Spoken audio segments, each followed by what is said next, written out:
Well, our guest today on the Cyber Couch, we're doing the couch interviews by the miracle of the internet and the interwebs these days. And our guest today is our friend Cathey Pozzo. And Cathey, before we talk about what you and I are going to talk about today, tell people a little bit about you, your family, your kids. Like, just give us a little background about who you are. I am a special education teacher in Afton School District, and I have my husband and my two kids. My husband's name is Chris, and my kiddos are David, who's 8, and my daughter Anna, who is 6. And they both attend a school near us in the public school system. And I've been basically just virtually teaching from home, which has been a learning curve for me, but I am getting better at technology, and trying to homeschool. So I'm getting the homeschool mom feel, while also coexisting with my husband, who's trying to work. So yeah, it's been good, but interesting in a lot of different ways. So tell us a little bit about David and Anna. Give us a little bit of who they are. So David is a very curious kid who loves to build and answer questions and needs to stay busy, and likes to have a schedule and a routine.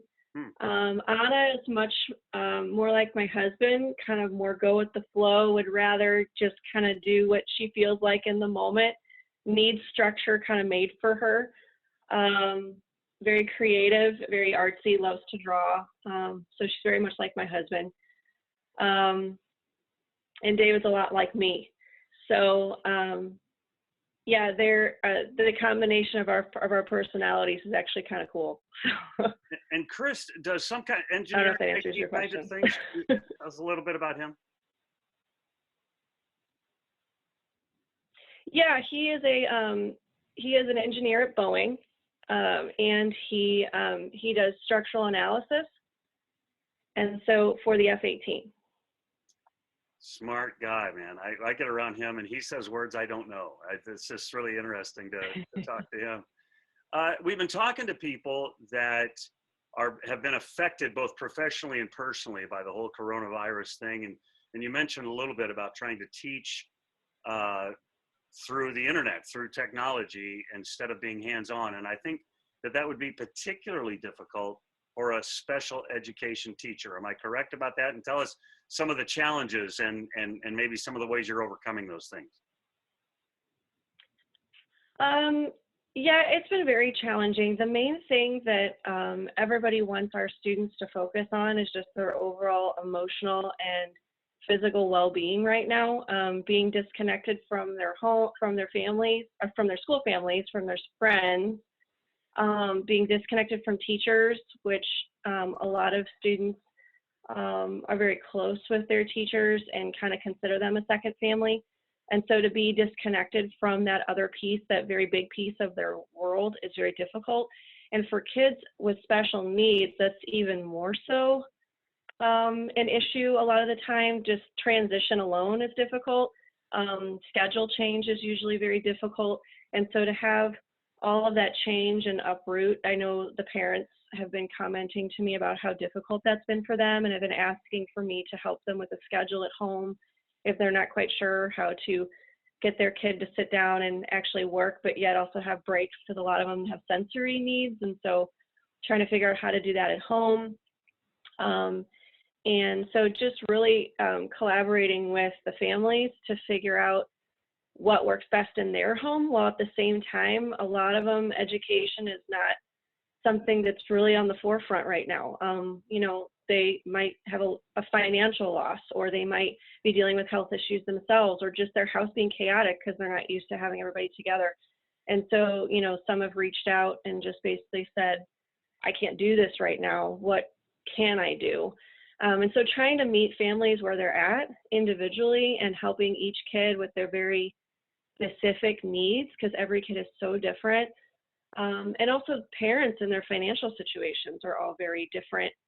And so it's been kind of difficult for me to know how to support them without overwhelming them, but yet also challenging them if that's what they want.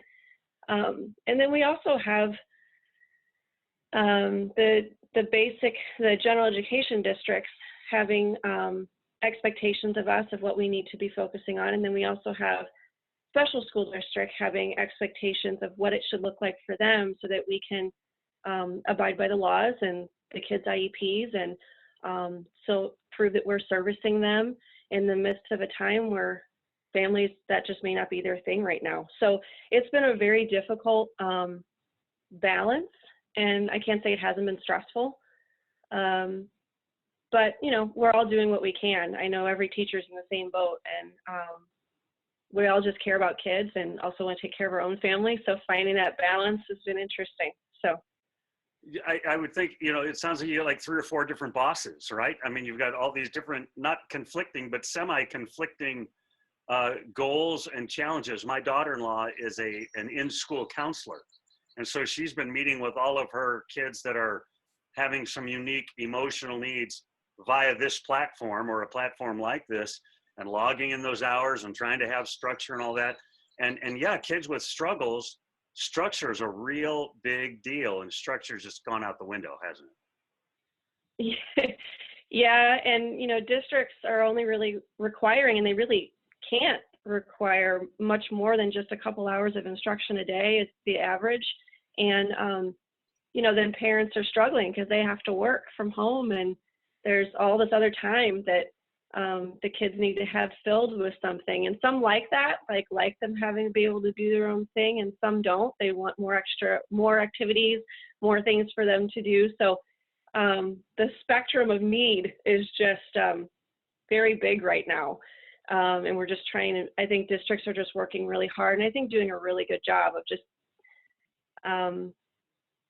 trying to balance and give parents what they need, and at the same time expectations being what we can considering the circumstances. And I know the counselors at our school are doing the same, and it's a challenge to meet with those families and or even get a hold of them right now, just because, again, you know, they may not know how to cope. It may just be difficult right now.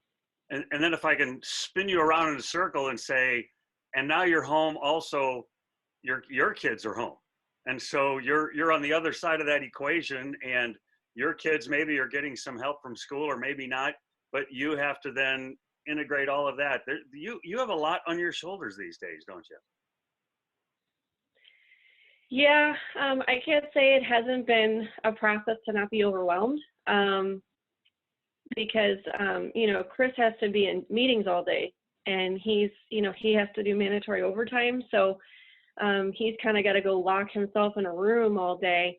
And so, you know, and when he can come out of his little hole to help, he's been great. But, you know, to do, you know, breakfast, lunch, and dinner, create structure for them, making sure they're doing all that they can. I'm having a schedule. They're learning around my meetings, which can make it a little difficult for them to kind of feel like I'm not putting work over them. But at the same time, they understand I got to do what I got to do. And so, you know, the kids really have been great and very flexible. If I just give that schedule to David and tell David at the very beginning of the day, hey, this is the difference for today, he holds me to that schedule. That is, Mom, it's 10:30. You said we were going to do X instead of Y. And, you know, so he's been really great. Whereas, you know, Anna, she's just kind of like, what? Why are we doing school? Can't I go draw, or can I go do something else? So just trying to keep her focused while trying to do what I got to do, and then keeping David happy with his schedule. So yeah, it's quite a balance. But we found ways to work it out. We originally were all on one floor. And Chris and I realized very quickly about day 3 that it was not going to work that way.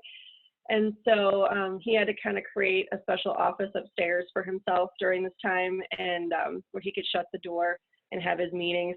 Whereas I stayed on the main floor with the kids. If they had questions while I was working, I could do that.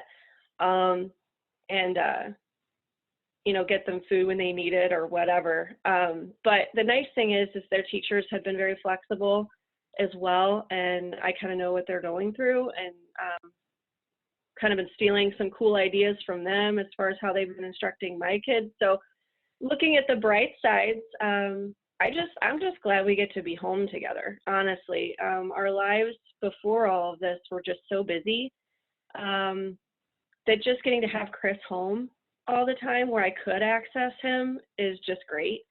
And, he can see the kids as often as he can and wants to, which is awesome. Before, he would have to, the long commute alone took him away from us 2 hours a day. And so just being able to have him that close, and then the kids, getting to just be home and not running everywhere. We're actually having more family time now than we used to. So we kind of leave our evenings and the school weeks as a time to just spend time together. We started playing Settlers of Catan and Cities and Nights and stuff with the kids, and they love it. And so we have this like game that's just continual for like days, because we only have like maybe an hour a night. And yeah, it's just been great taking drives and spinning Pokestops and doing what we can to keep the kids busy and be together. Yeah, so I mean, we always look at the bright sides. There's difficulties, but it's also good too. Donna and I found that we like hanging out with each other every night. Like, my life is radically different too. Instead of being off at this meeting and meeting with these people and counseling here and there, I'm at home, And so right.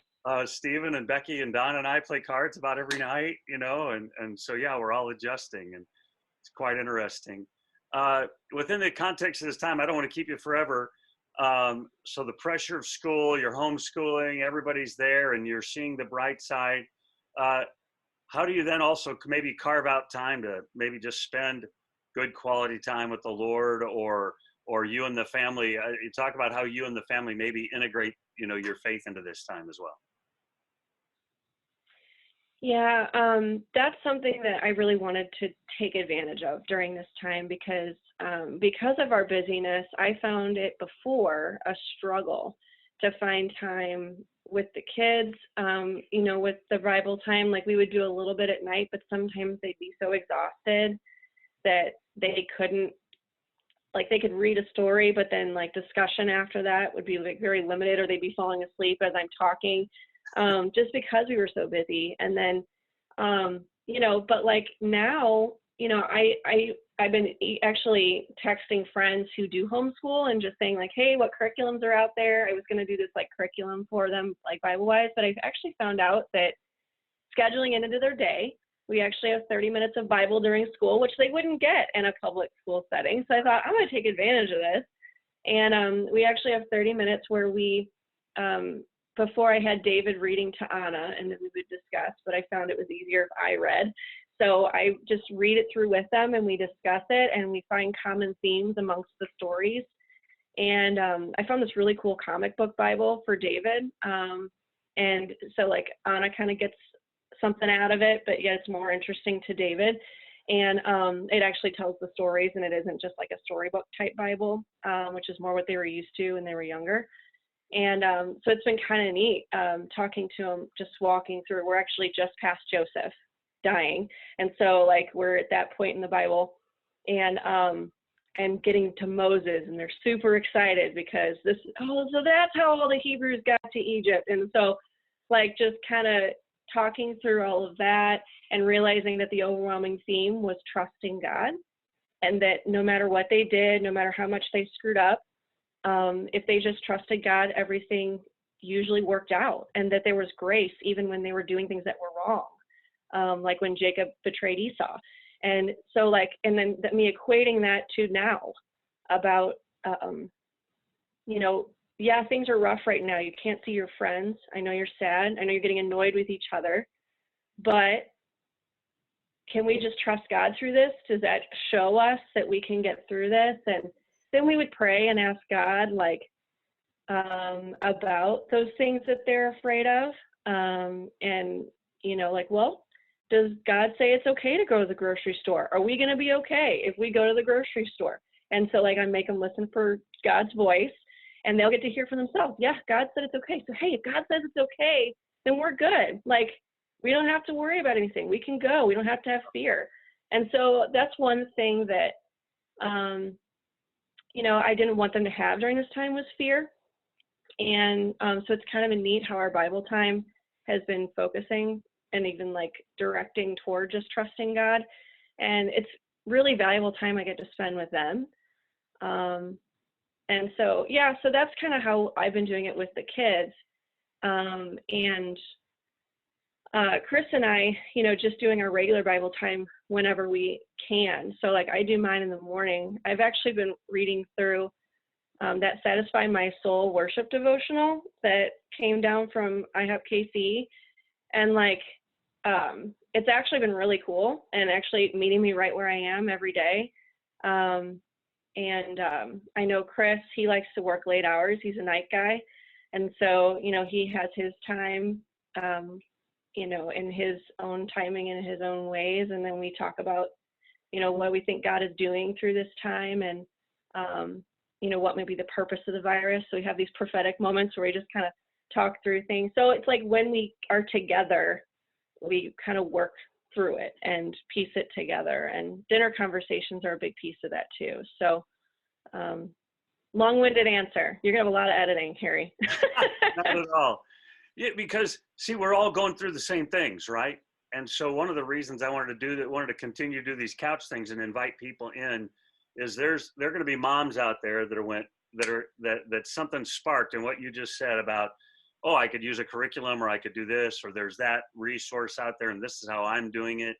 And so we learn from each other, right? Iron sharpens iron. And so we had the nurses on and talked about the stress that they're going through. We had a police officer on and talked about that. Had Donna Lorton on talking about how she's making masks for people. And in a couple of days, we're going to have somebody that runs a funeral home and the stress that they're under. And so, but all these different angles are going to help us each cope with the way we have to cope with it. And so I think this is all helpful for all of us to do that. Appreciate your taking some time on a Saturday like this to hang out with me on the internet here, and we'll get this out to the people. But if there's one thing you said, man, we have these prophetic moments. What's God up to? Give us one nugget of like, man, maybe God's up to this. Got a thought?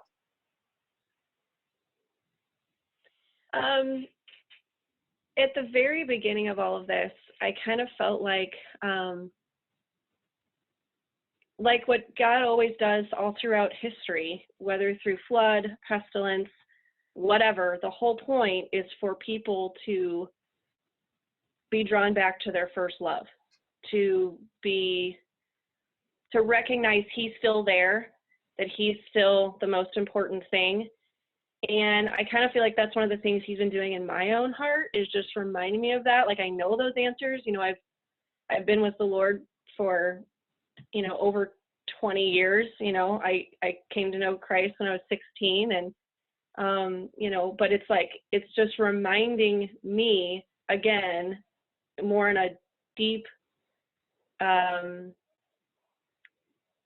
individual way, again, how much he is for me, not against me, that there is more than just grace, there's pursuing.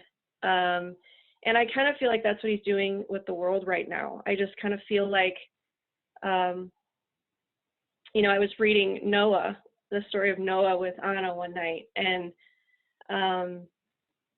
that was a whole time where like the whole world was not expecting what was about to come.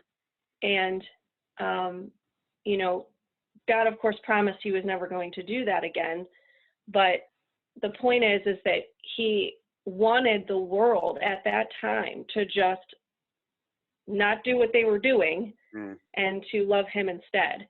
And, I'm not saying that God created this, that he desires this, but I feel like he allowed this out of his goodness and his mercy and his love to draw the world back to him, and to realize we do just need to stop and we need to realize what's really important, and that it isn't just about work and education and making money, and it's about him and what outflows from that.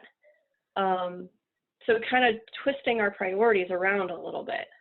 Him not being on the sidelines, but being in the forefront.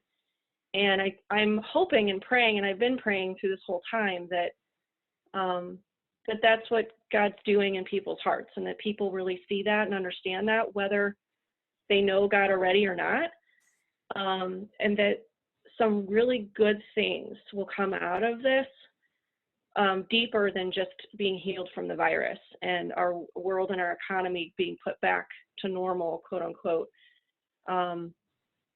That hopefully America and the world in general at a deeper level will realize what's most important, and hopefully they got the right answer. Hopefully they know it's God and not our medical professionals, as much as they're amazing, and our government officials or whatever, that they would be putting their trust in something else and realizing that, yeah, there's other things that God has given us that's way more important, and that he has a plan and a purpose for all of us, and that he's doing this to draw them closer to him. So yeah, that's kind of what I felt like since the beginning, and I still feel that way. And that's been my main prayer, is that, thy will be done on earth as it is in heaven. Whatever that looks like, whatever the reason, we trust you. There's no fear. And let your name be glorified at the end of all of this. Yeah, and of course I pray for people to be well, and I pray for all that, but that's my main cry, because I know everything else will fall into place if that takes place. Absolutely.